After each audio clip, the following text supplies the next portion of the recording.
नमस्कार, मी भरत मुकुंद तामणकर. भारत भ्रमंती चॅनलमध्ये आपले सर्वांचे स्वागत आहे.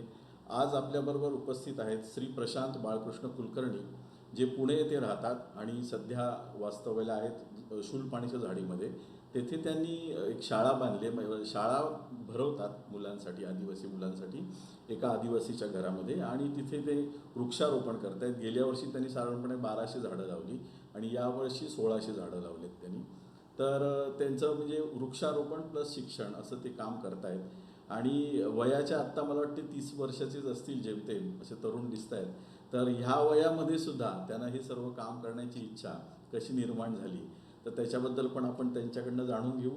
आणि त्यांनी नर्मदा परिक्रमा पायी पूर्ण केले. त्यांचं एक चॅनल आहे, माझी नर्मदा परिक्रमा. त्याच्यावर त्यांचे बरेचसे लेखाचे व्हिडिओ त्यांनी वाचून स्वतः ते रेकॉर्ड केलेले आहेत. फार सुंदर आहेत, सगळ्यांनी ते ऐकावे. मी आपल्या ह्या डिस्क्रिप्शनमध्ये पण मी ते टाकेन. मी स्वतः पण ते ऐकलेत, म्हणून मी ह्यांना बरेच दिवस प्रयत्न करत होतो कॉन्टॅक्ट करायचा, पण ते होत नव्हतं. तर आज ते सुदैवाने झालं आहे आणि ते आपल्याबरोबर आज उपस्थित आहेत. तर प्रशांत दादा, तुमचं भारत भ्रमंती चॅनलमध्ये मी स्वागत करतो. नर्मदे हर.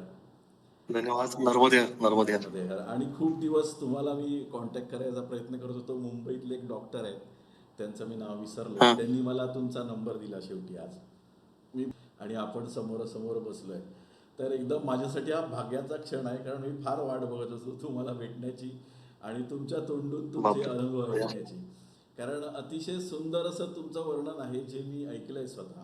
जवळजवळ पूर्ण एपिसोड सगळे माझे ऐकून झालेत आणि रिपीट ऐकलेत मी. म्हणजे नुसतं एकदा ऐकलं नाही की मी ऐकतच राहतो ते परत परत. एवढं सुंदर वाटतं की स्वतःच आपण ते फिरतोय. तर एवढं सुंदर तुम्ही लिहिल्याबद्दल तर तुमचे धन्यवाद पहिले, की आमच्यासारख्या लोकांना ज्यांना परिक्रमा करणं अजून शक्य झालं नाही, त्यांच्यासाठी एवढं सुंदर तुम्ही वाङ्मय म्हणजे उपलब्ध करून दिलं आहे सगळ्यांसाठी, की तिकडचा पूर्ण आपल्याला अनुभव येतो तुमचा ऐकतानाच, की कसं असेल तिथलं वातावरण आणि काय आहे. नुसतं नर्मदेला जाणं वेगळं आणि परिक्रमा करणं वेगळं. तर दादा, तुम्ही स्वतःबद्दल थोडक्यात जरा प्रेक्षकांना माहिती द्या. तुम्ही सध्या काय करता आणि पूर्वी काय करत होतात त्याच्याबद्दल. नर्मदे हर. माझं नाव प्रशांत बाळकृष्ण कुलकर्णी. माझं मूळ गाव सप्तर्षी कवठे म्हणून आहे, सांगली जिल्ह्यामध्ये. तर 3 वर्षाचं असेपर्यंत आम्ही गावात राहत होतो त्या. आणि मग नंतर शिक्षणासाठी सांगलीला, मग नंतर पुण्याला 93 साली मी आलो. माझा जन्म 84 आहे, म्हणजे आता माझं वय 41-42 आहे. आणि 38 परिक्रमा केली मी 2022 साली. मला 165 दिवस लागले होते परिक्रमेला. म्हणजे सरासरी रोज 22-22.5 किलोमीटर चालायचो. 10 वर्ष मी IT क्षेत्रामध्ये नोकरी केलेली आहे. त्यानंतर मग माझ्या गुरूंच्या आज्ञेनुसार 10 वर्ष झाल्यावर नोकरी मी ती सोडून पूर्ण वेळ सामाजिक कामामध्ये आहे. म्हणजे कुठं मंदिरं बांधणे, गोशाळा बांधणे, किंवा आता हे शाळेचा उपक्रम चाललाय, वृक्षारोपण चाललंय, असे काही ना काहीतरी कामं चालू आहेत. आणि परिक्रमा करायची इच्छा होतीच पूर्वीपासून, पण मैयाचे बोलावून आल्याशिवाय परिक्रमा होत नाही. हा अनुभव तुम्ही बऱ्याच जणांकडून ऐकला असेल, की ती परिस्थिती आपोआप जुळून येतात, योग, आणखी मग परिक्रमा उचलली जाते. तसं ते झालं. तर नाही, मेन असं प्रश्न आहे की तुम्हाला एवढ्या तरुण वयामध्ये, आता साधारणपणे परिक्रमा आहे ना, जी लोक 50 नंतर किंवा एकदा रिटायर झाल्यानंतर बरेचसे लोक करतात. तुम्हाला एवढ्या तरुण वयामध्ये परिक्रमेचे म्हणजे वेध कसे लागले आणि तुम्ही परिक्रमा उचलली किंवा या अध्यात्म मार्गात तरुण वयात कसे आलात? माझं खरं सांगू का, उशीर झालाय माझं, असं मत आहे. म्हणजे हे 38 नाही, कसं आहे, अगदी तुम्ही बघा, लहान मुलं, म्हणजे आता मी स्वतः बघितलं, बाबरीमध्ये आमच्या आश्रमात 3 वर्षाची, 6 वर्षाची, 10 वर्षाची मुलं पडतात. अर्थात हे काही परिक्रमा उमजण्याचं वय नाही, पण माझं असं मत आहे की जोपर्यंत, जेव्हा तुम्ही तरुण आहात, आणखी चांगला अंगामध्ये रग आहे, धग आहे, त्यावेळेस जर तुम्ही परिक्रमा केली तर ती जास्त आनंददायी होऊ शकते. तुम्ही वयस्कर असताना परिक्रमा करू शकता का? निश्चितपणे. मला म्हणजे 102 वर्षाचे परिक्रमाचे पण भेटले होते, 90 वर्षाच्या पुढचे पण भेटले होते, 80 वर्षाचे भेटले होते. पण त्यांनी ना, तुम्हालाही त्रास होतो आणि परिक्रमाशीला झालेला त्रास हा मैयाला त्रास आहे. आणि तुम्हाला त्रास होऊ नये म्हणून तिला सगळ्या पुढे सोयी करायला लागतात तुमच्यासाठी, आणि मैयाला त्रास दिलेला होतं ते. म्हणून जेव्हा कसं आहे, सगळं तुमचं करून झालंय, आता मुलं संसाराला लागली आणि आता घरी काही जबाबदाऱ्या नाहीत फारशा, किंवा आपल्या अजून कोणाचा अडत नाही, अशा परिस्थितीला आल्यावर परिक्रमा करण्यापेक्षा तुम्हाला जेव्हा खरोखर आतनं तो इच्छा असेल प्रबळ, त्यावेळी परिक्रमा करावी. योग्य तरुण वयात केलेली परिक्रमा कधी चांगली, त्याच्यात त्रास कमी होतो तुम्हाला, आणि ती फिजिकल ऍक्टिव्हिटी चॅलेंजिंग आहे ती. परिक्रमा जेवढी वाटते तेवढी सोपी नाही, दमवणारी आहे. तर त्यामुळे ती जेवढं तुम्ही लवकर कराल तेवढं चांगलं, तुम्हाला त्रास कमीत कमी होतो त्याचा, असं आहे. पण तुम्ही वळलात कसे ह्या मार्गाकडे? मी खरं सांगायचं तर म्हणजे अवधूतानंद महाराज म्हणजे जगन्नाथ कुंडेंचं पुस्तक जे आहे नर्मदे हर हर, ते वाचून सगळ्यात पहिल्यांदा मला परिक्रमेची इच्छा उत्पन्न आली होती. त्यानंतर अनेक अशी ओळखीचे लोक भेटले की जे परिक्रमा करून आलेत वगैरे. पण प्रत्यक्ष जेव्हा मी एकदा नर्मदा मातेवरती परिक्रमा असताना चालताना पाहिलं भरूचच्या त्या नर्मदापुरमच्या पुलावरनं, तर तेव्हा मला ती अगदी तीव्र इच्छा आली की आता नाही आपल्याला म्हणजे केलीच पाहिजे परिक्रमा. आणि मग त्यावेळी मी मैया समोरच होती. मैयाला म्हटलं, यार मैया सबको बुलाती है, मुझे कब बुलाइए, असं हिंदीमध्ये तिला बोललो होतो मी. आणि त्याच्यानंतर बरोबर एक काहीच काळात म्हणजे 10 दिवसामध्ये परिक्रमेला मी आपोआप योग असा जुळून आला की परिक्रमेला निघता आलं मला. कसं घरनं सगळ्यांची परवानगी घेणं वगैरे आवश्यक असतं. तर ते सगळं जेव्हा तुमचं योग येतो ना तेव्हा सगळ्या परवानग्या सगळं आपोआप, जसं ते कृष्णाचं जन्माल्यावरती ते कुलप तुटायची ना, तसं ते तुमची सगळी बंधनं तुटत जातात आणि तुम्ही बाहेर पडता. तर ती वेळ आली की आपोआप सगळं होतं असं आहे. मग परिक्रमेला तुम्ही जायचं ठरवल्यानंतर त्याची तयारी काय केली का तुम्ही असंच निघाले पटकन? अगदी खरं सांगू का की लोक खूप तयारी करतात बरं का. तर ते मला ते म्हणजे परिक्रमेत गेल्यावर कळलं की काय काय करतात. मला काहीच माहिती नव्हतं. म्हणजे परिक्रमा कुठून चालू करतात ते पण मला माहित नाही, कशी चालू करतात माहित नाही, सोबत काय घ्यायचं माहित नाही. आता हे जे मी वस्त्र नेसले ना, हा परिक्रमेचा गणवेश आहे. आणि माझा हा जुना म्हणजे मी अगदी शाळा कॉलेजपासून याच कपड्यामध्ये असतो घरी. तर त्या गणवेशात एवढं फक्त घातल्यानं निघालो मी. सोबत मोबाईल नाही घेतला, पैसे नाही घेतले, काही नाही घेतलं. आणि मला काहीच माहिती नव्हतं. पण तुम्हाला खरं सांगतो, तुम्हाला जेवढं आवश्यक आहे तेवढं मैया तिकडे देते. म्हणजे मैयाकडची लोक तुम्हाला इतकी मदत करतात. मला एका साधूनी ती झोळी दिली पिशवी, एकाने दंड दिला, एकाने कमंडलू दिला, कोणी चप्पल दिल्या. म्हणजे चपला तर मला जे वाचक आहेत त्यांना माहिती आहे, 15 जोड बुटाचे लागले होते मला, पण ते वाटेत मिळत गेले. तर मिळतात. म्हणजे तुम्ही जास्त चिंता नाही करायची, फक्त परिक्रमेची इच्छा पाहिजे बस.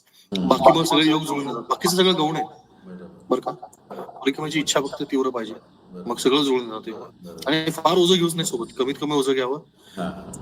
आजकाल कारण सगळ्या आश्रमामध्ये सुखसुविधा सगळ्या असतात, अंथरुण आहेत, पांघरुण आहेत, सगळं ते उजवतं आपल्याला चालताना. कमीत कमी सामान निघावं साधूंचं. तुम्ही ओंकारेश्वरवरनं परिक्रमा उचलली का? नाही, ओंकारेश्वरला ना गर्दी खूप असते का. ओंकारेश्वरला जर परिक्रमा उचलली तर गर्दी लागते.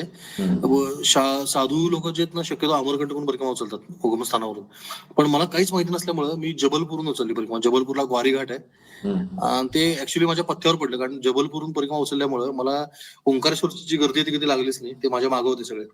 आणि मग जसं मी पुढे पुढे गेलो तसे ते माझ्या मागे होते. आणखीन मी जेव्हा ओंकारेश्वरला पोहोचलो तोपर्यंत त्यांची परिक्रमा संपून गेली. त्यामुळे परत ओंकारेश्वर ते जबलपूर मला कोणीच नव्हतं. तसं मी बऱ्यापैकी एकांतात अशी मला छान झाली परिक्रमा. आणि मी मध्ये चालू केली ती जानेवारीच्या 1 तारखेला चालू केल्यामुळं 22 तारखेला फारसं असं गर्दी नव्हतीच मला कुठेच. तर परिक्रमेमध्ये तुम्हाला काय काय म्हणजे कसे कसे अनुभव आले चालताना किंवा याचे, त्याच्याबद्दल काय सांगाल तुम्ही? पहिल्या दिवशी अनुभव ना म्हणजे पहिला दिवस जेव्हा फर्स्ट डे आपण चालू करतो त्या दिवशीचा काय अनुभव होता? की आपल्याला शहरात आपण चालतो ते वेगळं आणि जंगलामध्ये चालणं किंवा त्या उन्हामध्ये चालणं, तिकडे चालणं, कारण तिकडचं फार कडक आहे नर्मदा खंडातलं, मी त्याचा अनुभव. अगदी. तर मग तिकडे जे तुम्हाला आता जानेवारी होता म्हणून एवढं ऊन नसेल, परंतु दुपारी तरी असेलच जरी थंडी असली तरी. हो ना. नाही, जानेवारीत थंडीचा त्रास झाला ना, ते सांगतोय मला. मैयाने कसं केलं बघा की जानेवारीत परिक्रमा उचलल्यामुळं आणि तो अमरकंटकचा भाग सगळा थंड प्रदेश आहे, म्हणजे अगदी शून्यापर्यंत आपण मी अनुभवले. तर सुरुवातीला प्रचंड थंडी, नंतर जो अगदी वृक्ष भाग आहे तिथनं मी कडक उन्हाळ्यात चाललो, त्यामुळे भयंकर उन्हाळा. आणि शेवटचे 10 दिवस प्रचंड पाऊस लागला मला, कारण मी जून महिन्यात संपवली परिक्रमा, तेव्हा पाऊस चालू होता. तर तिन्ही ऋतूंचा अनुभव दिला मैयाने. आणि सुरुवातीला बरं का परिक्रमेत तुम्हाला पहिल्या दिवशी तुम्ही वेगळे असतात. तुम्हाला असं वाटतं की मी माझ्या ताकदीने चालतोय किंवा असं एक थोडासा सूक्ष्म अहंकार शिल्लक असतो. ती हळूहळू अशी ठेचते ना अहंकार आपला, की परिक्रमा पूर्ण करेपर्यंत तुमच्यामध्ये अहंकाराचा लवलेश पण राहत नाही शिल्लक, सगळं काढून घेते पार. तर पहिल्या दिवशी असं मला वाटलं होतं की चला आपण अमुक चालू, मी एवढं चालेन, मी तेवढं चालेन, यावं ठेवा. पण 2-3 किलोमीटर चाललं कळलं की अरे कठीण आहे, कारण पाठीवर ओझं आणि सगळं. पण झालं असं की अर्ध्याच तासामध्ये मला भूक लागली होती. म्हणजे मी परिक्रमा थोडी उशिरा संकल्प वगैरे सोडेपर्यंत दुपार झाली आणि भुकेच्या वेळी मी चालत होतो, हिंदू भुकेच्या वेळी. आणि ते म्हणलं अरे आपण मागच्या वेळी आलो तेव्हा इथं मध्य प्रदेशात जिलेबी पोहे खाल्ले होते, आता इथं काय. तर मला असं क्षणभर हायवे लागला, म्हटलं चला आता जावं परत. म्हणजे बघा पहिल्याच दिवशी पहिली एक चाल पूर्ण व्हायच्यात मला घरी जायची इच्छा, असं म्हणजे असं पण होतं. आणि मध्ये खूप वेळा असं वाटतं की आता सोडून द्यावी परिक्रमा, सोडून द्यावी. पण तीच आपल्या मनोनिग्रहाची परीक्षा असते. आणि मग तिथं ना अक्षरशः एका क्षणात तिथं बुलेटवरनं एक माणूस आला आणि त्यांनी जिलेबी पोह्याचे म्हणजे दिले मला आणि गेला निघून. तर ती जिलेबी पोहे खायची इच्छा एका क्षणात मैयानं पूर्ण केली की घे. मग मला कळलं अरे आता इथं सगळ्या इच्छा पूर्ण होत आहेत. म्हणजे लॉलीपॉप देतो ना आपण की हे लॉलीपॉप घे, तसं मैयानी पहिला पहिला लॉलीपॉप दिला होता की चल चल जाऊ नको घरी.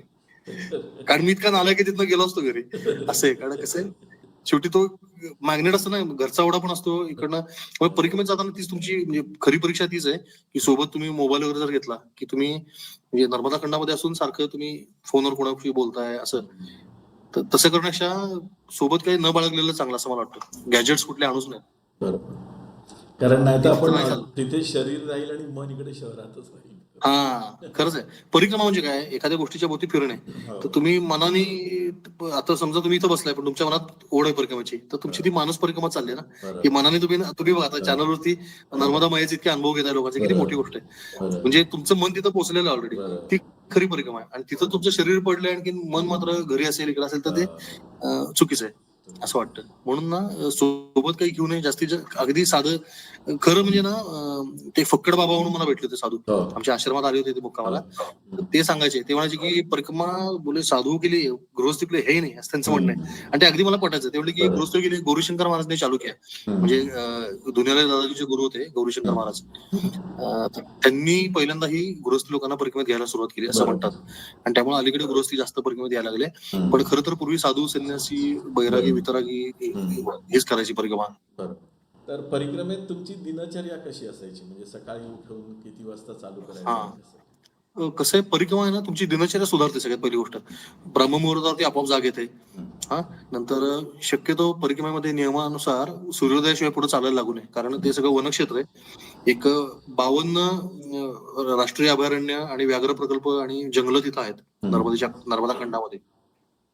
तर त्यामुळं वन्यजीवनाचा वेळ असतो. सकाळी 7 वाजेपर्यंत त्यांची परतण्याची वेळ असते. तर त्याच्यात डिस्टर्बन्स आपल्याकडनं होऊ नये म्हणून शक्यतो सूर्योदय झाला की निघावं. तोपर्यंत आपली सगळं पूजापाठ, जे काही वैयक्तिक साधन असेल, ध्यानधारणा असेल करून घ्यावी. मय्यामध्ये स्नान जे शक्य तेवढं मय्यामध्ये स्नान करावं. त्यातला आनंद वेगळा. आणि अजून तरी सुदैवाने असा कुठला घाट इतकाही पाणी खराब नाही, प्रदूषित, की आपल्याला इथं आंघोळच करता येणार नाही. सगळीकडे स्वच्छ पाणी. एक सूरजकुंड सोडलं तर बाकी पाणी खूप स्वच्छ आहे मय्याचं. आणि हे सगळं तुम्ही एकदा आटोपलं, एकदा तुम्ही चालायला लागले की सकाळचा जो पहिला टप्पा आहे त्यात जास्तीत जास्त लोक चालतात. कारण ऊन कमी असतं. नंतर उन्हाचा तडका वाढला की चालायला त्रास होतो. आणि मग दुपारी साधारण 12 कसं आहे 11 वाजल्याच्या सुमाराला तुम्हाला कुठेतरी आश्रम असेल तिथं शोधतात लोक जेवण खाण्यासाठी असं. तर ते लवकरात लवकर थांबावं. कारण बरेचदा लोक 1 वाजेपर्यंत 2 वाजेपर्यंत असं चालत राहतात. आणि मग ते आश्रमवाले दिवसभर सगळ्यांना सेवा देऊन दमून झोपायच्या वेळेस असतात. त्याच वेळी तुम्ही पोहोचता आणि म्हणता की आम्हाला भोजन प्रसादी पाहिजे. तसं होऊ नये म्हणून काय करायचं, 11-12 वाजता थांबून जावं. ज्यावेळी कुठल्या आश्रमात तिथं भले तुमचा वेळ जाईल 1 तास 2 तास, पण तो वेळ आवश्यक असतो. तुम्हाला स्वतःला तो वेळ देता येतो, मय्याकडे बघता येतं. तुम्हाला तुमचे काही अजून रिकव्हरी असते बॉडीची, ती होते. कारण चालून चालून शरीर झिजत असतं. त्याला ती झीज भरून द्यायला पण वेळ मिळाला पाहिजे. दिवस रात्र काही लोक चालतात ना मॅरेथॉन सारखं, तसं नाही केलं पाहिजे. कारण आपलं शरीर, तुम्हाला सवय नसते. हा, तुम्ही रोज पळताय 20 किलोमीटर घरी, तर तुम्ही चाला. पण जर तुम्ही अचानक असे उठले परिक्रमा आणि 40-40 किलोमीटर रोज चालायला लागले तर देहाला ते कायमचा त्रास होऊ शकतो. म्हणजे गुडघ्याच्या खुर्च्या जिरणे किंवा असे त्रास होतात. तर तसं चालू नये. आणि मग काही नाही, दुपारी लोक शक्यतो झोपतात. मी झोपायचो नाही. भोजन प्रसाद घेतलं की मी चालायला लागायचो. कारण उन्हातनच मी तप म्हणतात ना, तप म्हणजे तापणे. तर माझी अशी इच्छा होती की ते तप झालं पाहिजे, म्हणजे तापलो पाहिजे आपण, म्हणून मी उन्हातनं चालायचो.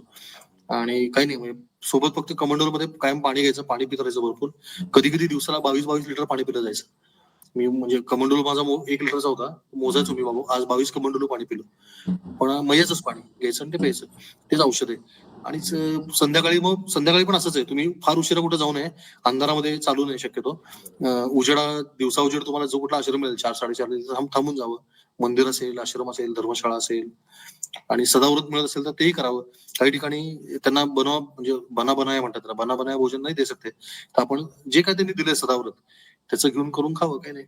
आणि जे मिळेल त्यात समाधानी राहावं. आयाची तृप्तीनं राहिलं पाहिजे की बाबा मला अमुकच पाहिजे तमुकच पाहिजे असं न करता जे काही उपलब्ध असेल. कारण त्या आश्रम आपल्याला, आपण काठाने चालतोय त्यामुळे कळत नाही, पण तो आश्रमाचं ठिकाण असं दुर्गम असतं की तिथे यायला रस्ता नसतो. बरंच तिकडे यायला काही पोचायला साधनं नसतात.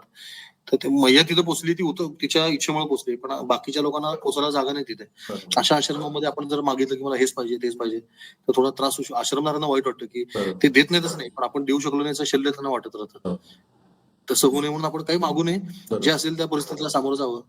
आणि रात्री लवकर झोपावं. कारण बरेचदा लोक फोनवर बोलतात किंवा म्हणजे अगदी आजकाल तुम्ही बघितलं गेम पण खेळतात मोबाईलवर, असं पण मी पाहिजे, गप्पा मारतात. हा, तर हे करू नये. म्हणजे आपण जे आपण घरी करतो ना ते परिक्रमेत करू नये. जे तिथंच करू शकतो फक्त तेच करावं, आणि लवकर झोपावं म्हणजे लवकर जाग येते. माझं असं मत आहे की डायरी लिहावी. आपण कुठे गेलो, किती अंतर चाललो, त्याचा फायदा आपल्याला होऊ शकतो इतरांना सांगताना किंवा काय असं. ती एक चांगली सवय आहे. म्हणजे मी जो ब्लॉग लिहू शकलो त्याचं कारण त्या डायरीमुळे लिहू शकलो. अर्थात मी तेही ठरवलं होतं.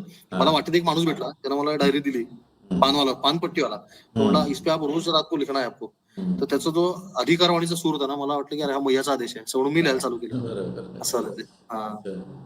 कारण ते फार सुंदर लिहिलंय तुम्ही, प्रत्येक दिवसाचं जे वर्णन आहे ते. तर परिक्रमा करताना तुम्हाला काही अडचणी आल्या, त्याबद्दल काय सांगाल? अडचणी कसं बरं का, म्हणजे आपण आता जेव्हा इथं शहरातल्या आराम खुर्चीत बसून बघतो तेव्हा ती अडचण वाटते बरं का, पण तिथं त्या क्षणी तुम्हाला ती अडचण वाटत नसते.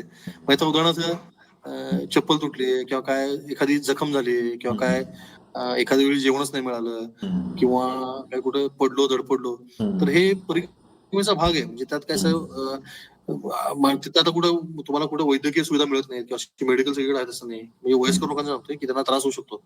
तर म्हणून ना ती कमीत कमी त्रास व्हावा या दृष्टीने जेवढ्या लवकर तुम्ही परिक्रमा कराल तेवढं चांगलं आहे. अडचणी येत राहतात आणि त्याच्यावरती उत्तर पण मिळतं आपल्याला, असं काही नाही. म्हणजे अडचणीवरती मात पण मैयाच करून देते.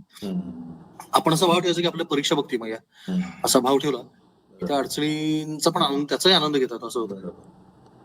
फार असं विशेष काय अडचण येत नाही. म्हणजे बरं का, परिक्रमा ही आता आत्ताच्या काळामध्ये जेवढी परिक्रमा सुलभ आणि सुकर झाली आहे तेवढी यापूर्वी कधीच नव्हती. आता इतके आश्रम झालेत जागोजागी आणि इतक्या ठिकाणी सेवा आहे, इतक्या ठिकाणी रस्ते झालेत चांगले, इतक्या ठिकाणी पाण्याच्या आंघोळीच्या टाक्या बसल्यात, पाण्याच्या अशा सुविधा झाल्यात, सॅनिटेशनच्या सुविधा होत आहेत. अशी परिक्रमेचा खूप परिसर सुधारत चाललाय आता.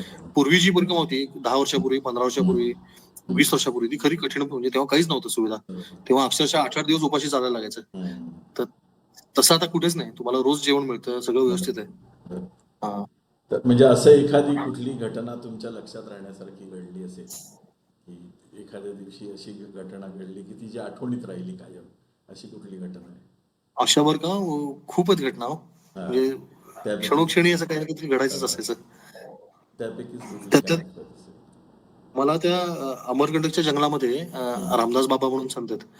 तर त्यांच्या इथनं तरी मला दुपारी 2:30 वाजता जा म्हणून सांगितलं होतं आणि ते पुढे जंगलामध्ये मुक्काम करायला लागला होता. तर त्या ठिकाणी एक रात्री 10-10:30 वाजता नर्मद सिंग नावाचा मुलगा समोरच्या दमगड गावातनं आला आणि त्यांनी जेवण दिलं होतं मला. तर तो एक प्रसंग मला असा, म्हणजे तिथल्या लोकांनाच ते आश्चर्य वाटतं की ते म्हणले की रात्री 10:30 असं कोणी येणारच नाही, कारण ते म्हणले जंगल, तिथे वाघ होता तेव्हा. एक मोठा नर वाघ फिरत होता मोठा, आणि त्याला ते 2 बैल आणि गाय पण मारली होती एकाची. तर त्या काळात कोणी घराच्या बाहेर पडत नव्हतं आणि त्यावेळी असं कोणी तुला येऊन देईल असं मला वाटत नाही, असं ते म्हटलं होतं. तर तो एक प्रसंग मला अगदी लक्षात राहिला, कारण तो मुलगा मला जेवण दिल्यावर जो गेला तो परत दिसलाच नाही मला कुठे. त्याचं आणि सविस्तर वर्णन कसं कराल त्या प्रसंगाचं? म्हणजे असं शॉर्ट मध्ये सांगितलं तुम्ही तुमच्या. अच्छा, सविस्तर नाही. कसं आहे माहिती का, मला ते म्हणजे रामदास बाबांना भेटायचं, मला खूप संतांनी सांगितलं की रामदास बाबांचं दर्शन घे. तर त्यामुळे त्यांचं दर्शन घ्यायला मी थांबलो होतो. 2 दिवस त्यांनी ठेवून घेतलं मला. आणि मग नंतर जाताना ना ते त्यांनी म्हणजे आता बघा, त्यांना सगळं माहिती आहे ते जंगल किती मोठं आहे काय. दुपारी 2:30 मला वाटले जातो आता दुपारी 2:30 निघालं तर ते जंगल पुढचं 15 किलोमीटर आहे, ते पार होणं शक्य नाही. आता तुम्ही किती जरी पळालो ना, ते खरंच खूप बेकार जंगल आहे. तुम्ही गुगलवर जाऊन बघा ते जंगल किती भयंकर आहे. अमरकंटकच्या पुढे पंचतारा म्हणून बघायचं, कठीण आहे ते जंगल. आणि मग तिथे एक मला गुराखी भेटला. तो म्हणला, तुम अभी आगे मत जाना, इधर ही मुक्काम करना. म्हणले तुम्ही पुढे गेलात ना तर हरवाल जंगलात. आणि म्हणलं तिथं कुठं गाव नाही, 10 किलोमीटर 15 किलोमीटर कुठलंही गाव नाही. इथं जर म्हणलं तुला काय झालं, धोका झाला समजा, तर तू आरडाओरडा गेला तर समोर दमगड गावात ऐकू तरी जातं, पुढं काय नाही. त्यामुळे तुला इथंच राहा. मग एका झाडाखालीच मी असं ते बेअर ग्रिल्स, तो ना मॅन वर्सेस वाईल्ड वाला बेअर ग्रिल्स, तो जसा राहतो त्या पद्धतीनं तंबू टाकून मी ते तिथे राहिलो रात्री. आणि मग तर त्या 15 किलोमीटर जंगल पार होणं शक्य नव्हतं. मग ते म्हणले तू इथंच राहा काय पण होते. आणि मग मी काहीच नाही, मग ते राहिलो जंगलात. आणि भूक लागली ना रात्री, आणि त्या दिवशी थंडी इतकी पडली होती बेकार, म्हणजे मी आयुष्यात कधी अशी म्हणजे सब झिरो जाते का टेम्परेचर, असं भयंकर, म्हणजे असं दवबिंदू गोठले होते. आणि माझ्याकडे सोबत काहीच नाही. मी आगाऊपणा करून ना, मला शाली मिळाल्या त्या वाटेत, पण त्या सगळ्या वाटत आलो साधूना याला द्यायचं, कारण वजन कमी करायचं ना. पहिल्या काही दिवसात वजनाचा फार त्रास होता आपल्याला, नंतर सवय होते. पण ते वजन कमी करायच्या नादात शाली देऊन टाकल्या मी, आणि मला पांघरायला पण काही नाही राहिलं. आणि थंडी खूप वाजत होती रात्री. मग ती शेकोटी कशी केली. ती शेकोटी माझ्याकडे काड्या पण अशा मोजून होत्या. काड्या म्हणजे एक काडी मोजून म्हणजे म्हटलं तर काडी बिडीच्या काडीचं पण महत्व परिक्रमेला सांगितलं की अरे ही काडी सुद्धा अनमोल आहे. आपण अशी काढू फेकून देतो तसं नाही, ते एक एक काडी मोजून मोजून वापरली होती. हा. आणि त्या संपल्या की संपलंच, रात्री म्हणजे मेलोच असं होतं. हा. आणि झालं, पण शेकोटी पेटली कशी कशी लाकड, कारण 2 दिवस पाऊस झाला होता, लाकडं ओली होती. आणि झालं, रात्री भूक लागली मला. मी अक्षरशः म्हणजे लहान बाळाला काय रडायला लागलो की भूक लागली, कारण प्रचंड भूक लागली. काहीच नव्हतं खायला सोबत. बिस्किटची पुडे वगैरे ठेवतात लोक, माझ्याकडे काय नव्हतं. पैसे काढून सोबत नव्हते घेतलेले. आणि मग रात्री आला 10:30 वाजता, एक पाण्यात असा आवाज आला म्हणून बघितलं मी, तर तो एक असा मुलगा असं डोक्यावरती ताटलं घेऊन असं ताट घेऊन आला, म्हणला बाबाजी भोजन पाव. तर मी, एवढी भूक लागली होती ना, त्याला काय बोलायच्या आधी मी ते चालू केलं जेवण. आणि सागर संगीत, अगदी पोळी भाजी आमटी भात सगळं सागर संगीत जेवण, व्यवस्थित सगळं. आणि मग जरा पोटात अन्न गेल्यावर सुचली बुद्धी. मग त्याला म्हणलं अरे बैठ. बोलला नाही, मी ठीक आहे. म्हणलं तुला अंग पुसायला गमछा दूं का? नाही ठीक आहे, वापस पाणी में जाना है. म्हणलं बरं. आणि मग तुझं नाव काय वगैरे चौकशा आपले शहरी पद्धती. मग तो म्हणला मेरा नाम नर्मद सिंग आहे. तर मी त्याला म्हणतो अरे वा, क्या तेरा नाम अच्छा रखा माता पिता ने, असं मी त्याला म्हणलं बरं का. आणि मग त्याला म्हणलं थाली धोके देतो. नाही नाही, मी धो लूंगा बोले. आणि गेला निघून. तर गेला, आणि मी असं त्याच्या बघतोय पाठ, अगदी अंधारच होता ना पूर्ण जंगलातच. तर मला असं वाटलं, मला वाटलं त्याला बॅटरी तरी दाखवावी, कारण मयाच्या काठावर झोपलो तुम्ही. तिथं मया अगदी छोटी, 15 फुटाचं पात्र आहे बरं का, अगदी छोटं पात्र आहे, कमरे एवढं पाणी. हा. तर मी त्याला म्हटलं बॅटरी दाखवावी, म्हणून मी त्याच्या पुढे ती बॅटरी घेऊन त्याच्या मागे गेलो. आता कुठे काय, कोणीच नाही तिथं ना, मैयामध्ये कोणी, कुठेच कोणी नाही. पाण्यात तो उतरल्याचा आवाज आला मला, आणि पाण्यात तो उतरला मैया. आणि नंतर मग परत पुढे समोरचा तट दिसतो ना, असा 15 फूट पलीकडे मैया, पुढचा तट आहे. तर दिसतं तिथं परिक्रमा खंडित खूप लोकांची होती त्या भागात. तो लोकांना कळत नाही मैया, लोकांना वाटतं ओढा आहे मधला. हा, पण ती मैया आहे ती. आणि गेला, परत नाहीच दिसला. असा तो अनुभव खूप म्हणजे. आणि मग ते अद्भुत जेवण, म्हणजे मला ती जी त्या रात्रीची काय झोप लागली निवांत, निश्चिंत एकदम, म्हणजे भीतीच गेली निघून की अरे आहे, कोणतरी आहे आपल्या पाठीशी. असे खूप अनुभव ना, ती उपाशी कोणीच झोपत नाही अख्ख्या परिक्रमेत ना, मैया कुठल्या ना कुठल्या रूपाने येऊन. आणि परत तेच मी म्हणजे नेहमी सगळ्यांना सांगतो की मैया दिसली पाहिजे म्हणजे काय, ती समोर वाहते ना प्रत्यक्ष, ती सगुण रूपात वाहते. बाकी आपल्याला दिसत नाहीत. आपण म्हणतो विष्णू आहे, शंकर, म्हणजे समोरून दर्शन देते, पण ही नर्मदा म्हणल्यावर नर्मदा नावाने वाहते, ती समोर दिसते.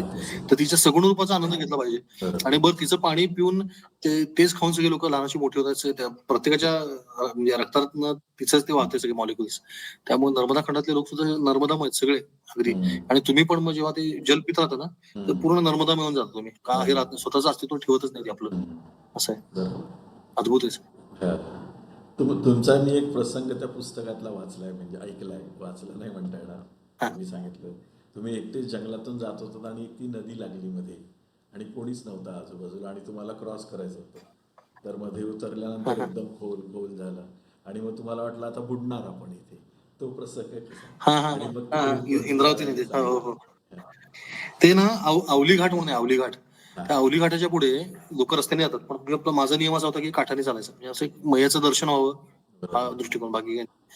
आणि काठाने असं दंड बुडवत बुडवत चालायचो मैयामध्ये. तर त्या काठापर्यंत ते गेलो पुढे मी. आणि मग त्या इथे इंद्रावती, भेला नावाचं गाव आहे, भेला. आणि त्या भेला गावाच्या अलीकडे इंद्रावती नावाची नदी अशी आडवी आली. आणि मी बराच वेळ वाट पाहिला, म्हणजे एखादा कोणी कोळी येईल, कोणी मासेमार येईल, कोणी गोराखी येईल, कोणी आलंच नाही. काय करायचं, मग शेवटी म्हणलं मैयाला, म्हणलं मैया बघ आता मी चाललो, आता तुझी जबाबदारी, असं म्हणलं. आणि मी घुसलो पाण्यात, आणि गेलो एक 4-5 पावलं. आणि नंतर जे दलदल लागली, त्या दलदलीत असा म्हणजे बुडायला लागलो हळूहळू. असं पाण्याची पातळी हळूहळू वर यायला लागली. म्हणलं आता काय करत नाही आता, म्हणजे मला लक्षात आलं, म्हणलं आपला बहुतेक झाला कार्यक्रम. पण तरी ना स्वतःवरती विश्वास, काहीतरी करून बाहेर पडायचा प्रयत्न करत होतो मी. तर तोपर्यंत काही झालं नाही. आणि मग जेव्हा अगदी नाकापाशी पाणी आलं ना, तेव्हा मला आठवलं, अरे म्हटलं आपण मैयाचा जय जयकार केलाच नाही, म्हणलं आता मरताना तरी करूया, असं म्हणून मी नर्मदे हरचा पुकारा केला. बरोबर मला समोर ना डोंगरावरती असा मुलगा दिसला छोटा, गोराकी होता. त्याची गाय तिकडे आली होती पळत, तिच्या मागे तो आला.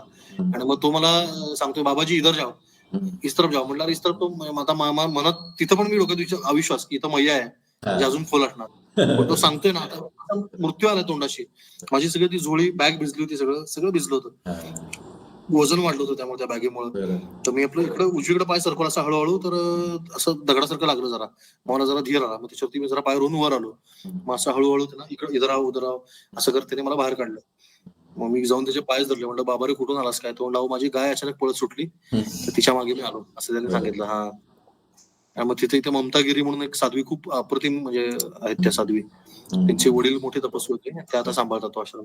तिथं नेपाळचा जो पशुपतीनाथ आहे, त्याची स्थापना पण स्थापना सेम तसं हुबेहूब शिवलिंग. पशुपतीनाथाचा चतुर्मुख महादेव आहे तो. तर छान आहे ते स्थान रम्य. तर ती इंद्रावती नदी होती. बरोबर. बरोबर. तेच म्हणजे तुम्हाला मैयानी त्याची गाय पळवली तुमच्यासाठी आणि त्याच्यामुळे हो ना. आता बघा ना.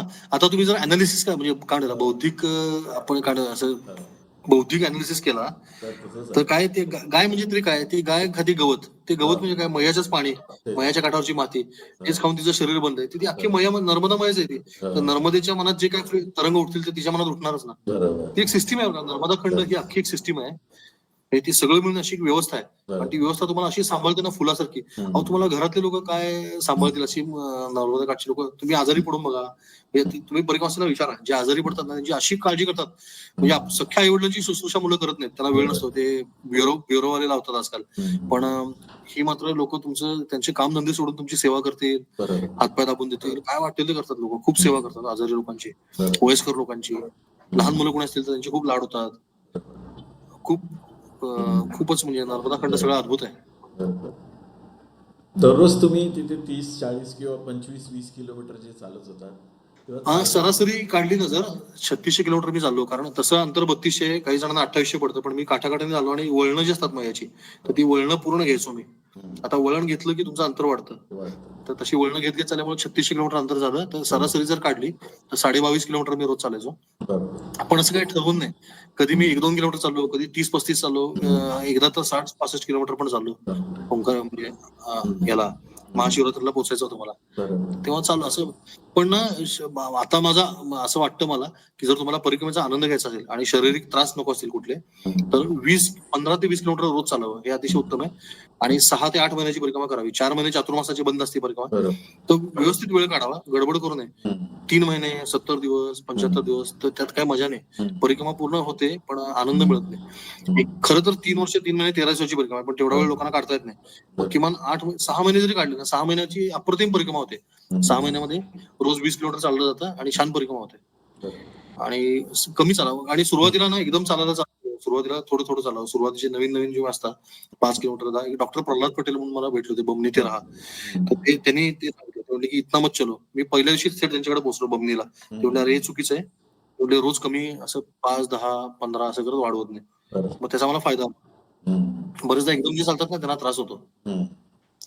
त्यांची म्हणजे रोज परिक्रमा पण खंडित होण्याची शक्यता असते जे एकदम प्रमाण जास्त आहे. बघा ना तुम्ही, परिक्रमा पूर्ण होणाऱ्यांचं प्रमाण फार कमी आहे. अगदी 15-20% लोकांची पूर्ण होते. याचं कारण तेच आहे, तुम्ही ते नियम पाळले पाहिजेत असं वाटतं.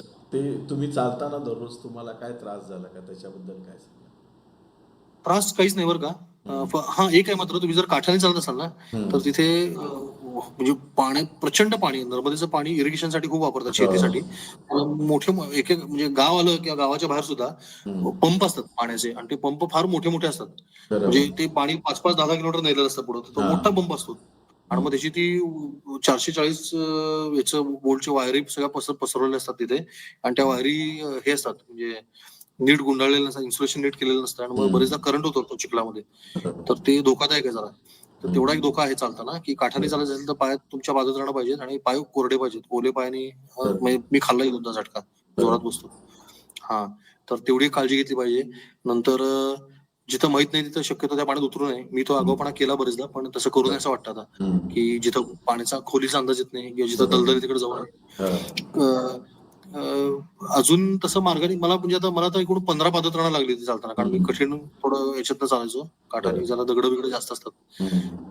तर तेवढं पण मिळतं सगळं. असं काय तुम्हाला ते सांगतो मी तुम्हाला, ते काठीण्य वाटत नाही त्यावेळी तुम्हाला ते आत्ता इथं बसल्यावर वाटतं की अरे किती कठीण आहे. पण त्यावेळी ना तुम्हाला एक अशी एक सुपर पॉवर ग्रँड करते माया. त्या काळामध्ये अशी शक्ती येते की तुम्ही असं वाटतं की दगडाला लाथ मारून पाणी करता, अशी एक अवस्था होते, आपोआप होते. तर तुम्ही जो बोललात ना आता की जो आगाऊपणा केला एकदा पाण्यात उतरायचा, त्याच्यात तो प्रसंग मला ऐकायचा आहे तुमच्याकडनं. ऐकलाय, सांगितलं तो तसं 2-3 ठिकाणी झालं. पण जे अगदी म्हणजे नियर डेथ एक्सपिरियन्स म्हणतात ना, असं मी अनुभवला होता तो एक केर पाणी म्हणून गाव आहे त्याच्या अलीकडे, आणि ब्रह्मांड घाटाच्या पुढे एक मध्ये साधारण तिथे घेरा नावाची नदी आहे, घेरा, किंवा तिला घोर नदी पण म्हणतात. तर त्या नदीची तर मी असंच परत बराच वेळ वाट पाहिली, तर कोणी नव्हतं. तर समोर ना 3 डोंगे पडले होते. तर मी असा विचार केला की यातला एखादा डोंगा इकडे आणावा पोहत जाऊन. त्याच्यात सगळं सामान भरून डोंग्यात बसून जावं पलीकडे आणि मग जायचं असं. तर म्हणून मी गेलो, तो डोंगा आणला, त्याच्यामध्ये सामान टाकलं, माझं पलीकडे नेलं. आता तिथून निघून जावं ना मी, तर मला ते आगाऊपणा काय, त्यातलं एका डोंग्यात पाणी साठलं होतं. तर म्हटलं हे पाणी काढावं जरा, म्हणजे सेवा म्हणून, की जसा डोंगा होता तसा परत द्यावा त्याला, असं म्हणून मी ते पाणी काढायला गेलो. आणि त्या पाणी काढायच्या नादात तो डोंगा बुडला पाण्यात आणि तो खाली तळाशी जायला लागला. तर तो तळाशी जायला तर म्हणलं तर जो डोंग्यावर आला तर म्हणलं आपलं काय खरं नाही. आणि परत त्यांचं हातावरचं पोट असतं, त्या डोंग्यावर ते अवलंबून असतं जीवन. तर म्हणून मी पटकन, मला म्हणजे पोहायची आवड आहे, तर मी अंडर वॉटर गेलो पाण्याखाली आणि तो डोंगा वाचवायचा प्रयत्न केला. तर तो डोंगा तर वाचला नाहीच, पण माझे पाय इकडं कोळ्याची जाळी अशी खाली अडकलेली होती, चिकन अशी वाहून आलेली पुरातनं वगैरे, आणि त्या जाळ्यामध्ये माझे पाय फसले आणि ते खूप बेकार फसले. म्हणजे असं जेवढं मी धडपड करतोय तेवढे अजूनच फसायला लागले. तर त्यावेळी असं मला वाटलं की आता संपला आपला कार्यक्रम, कारण वरती यायला श्वास, मी 10 फूट खाली होतो पाण्याच्या, करायचं काय. मग त्यावेळी मला असं एक बांबू सापडला शेजारी, तर त्या बांबूला धरत धरत मग मी ते सोडवले पाय कसे बसे, वरती आलो. डोंग्याची दोरी माझ्या हातात होती, त्यामुळे तो डोंगा पण मग खेचून घेतला, डोंगा आणला वरती, मग वाचलं प्राण. पण मग ते आणि तो पुढे त्या शेतात शेतकरी बसला एक, तर त्याला मी सांगितलं असं असं असं झालं. तो ना, ते आमचे डोंगे आहेत. म्हटलं अच्छा अच्छा. मग तुझा डोंगा वाहून गेला, मी आणला परत. अहो म्हटलं ते खराब झालेत, मग मी ठेवून दिले, त्याचं काय नाही, गेला असतं तरी चाललं असतं. म्हटलं अरे बाबा, अधिकारी सांगितलं, त्या डोंग्यानं म्हटलं माझा जीव घेतला असं. पण मैयानी परीक्षा बघितली ती, की तुला फार मस्तीनं सर म्हटली, तुला तर एकदा दाखवते. म्हणजे आपल्याला मृत्यूसमयी मैयाची आठवण येते का, की अशी परीक्षा ती होती माझी, आणि आली आठवण आली, बस झालं. तेच परीक्षेचं तेच तर टिकावे, की तुम्हाला शेवटच्या क्षणी तिची आठवण यावी, बस, अजून काय. आपण जीवन आयुष्यभर जे करतो ना, ते शेवटच्या क्षणासाठी सगळं